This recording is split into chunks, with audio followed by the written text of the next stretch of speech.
This is Flesquières, near Cambrai. 100 years ago, in the skies above the trenches, the story of a brilliant and brave British pilot reached its end. Richard Maybury had just won a bar to his military cross when he was shot down over Boulogne Wood. His grave proudly records his membership of 56th Squadron of the Royal Flying Corps. The young men who flew with Richard in this elite unit formed a unique band of brothers. This is the type of plane that Richard would have flown, the SE-5A biplane. Here at the Shuttleworth Collection, this plane actually flew in the Great War and still flies today at air shows. In 1917, this would have been cutting-edge technology, and that's why the SE-5As were what Richard Maybury and his chums were flying when they took part in the greatest dogfight of the First World War. Richard flew with the best pilots in the RFC, James McCudden, later to win the Victoria Cross, the old Etonian Arthur Percival Foley Rhys-Davids, who dived into the fray shouting ancient Greek battle cries, and the young Keith Muspratt, who hero worshipped Richard Maybury as a great sportsman and a pucker gentleman. On the 23rd of September 1917, in the skies over Pol Capel, the men of 56th Squadron spotted a Fokker triplane, complete with a comically painted face. It was Werner Voss, regarded by the British as an even greater pilot than his aristocratic rival, the Red Baron.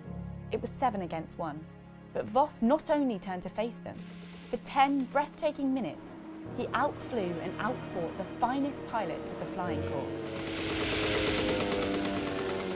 But not even Voss could survive those odds. Caught for a second in a gun sight, he plunged to earth, his plane apparently shattering in 1,000 pieces. Back in the mess, as you can imagine, there was an atmosphere pumped with adrenaline, but the reality was there was no sense of triumph.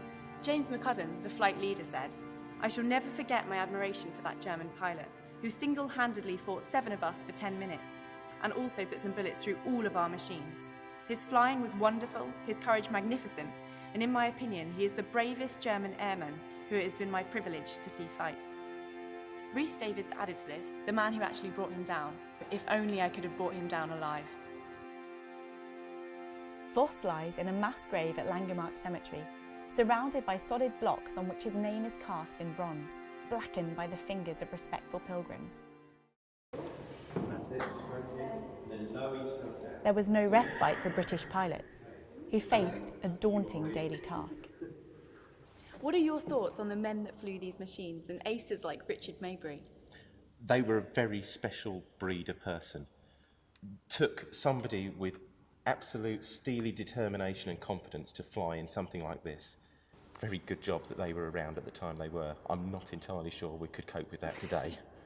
It's amazing sitting in here, and comparatively, this just feels so primitive. I can't imagine that somebody flew it, let alone somebody flew it whilst being shot at and having to fire back in response. The crucible of war had forged strong bonds between the men of 56th Squadron.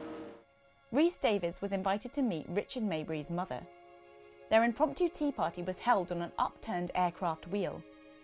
During this brief encounter, Arthur Rhys-Davids developed a liking for Maybury's cousin. They were said to have reached an understanding, but it was never to be realised. Rhys-Davids is commemorated on the Arras Flying Services Memorial. He died only weeks after the dogfight with Voss. His aircraft fell onto the shell-shattered landscape of Passchendaele, and his body was never found. Keith Muspratt was sent to England but died in a training accident, and his sorrowing parents buried him in the private family plot at Bournemouth, the grave looked after by the War Graves Commission. Accidents of one kind or another accounted for nearly half the death toll amongst pilots in the First World War. It was a faulty aircraft that claimed James, or Jimmy, McCudden. In July 1918, his aircraft developed a technical fault when he was flying back to the front, and he lies in a tiny CWGC cemetery at Wavin, deep in France. The moving inscription so apt for so many of his comrades. Standing here now, I'm struck by how young these men were.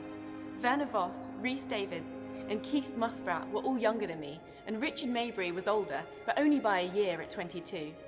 Despite the atmosphere of glamour that surrounds aerial warfare, all I can think about is the tragedy of this loss of young life.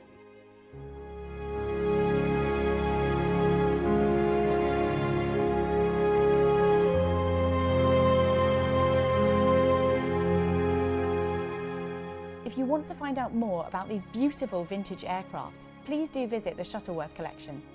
They are holding an engineering open day on the 29th and 30th of December. It has been such a privilege for me to work as a centenary intern. It is one of the projects that will be supported by the Commonwealth War Graves Foundation. Do find out more about our new foundation. It would be wonderful if you could support us.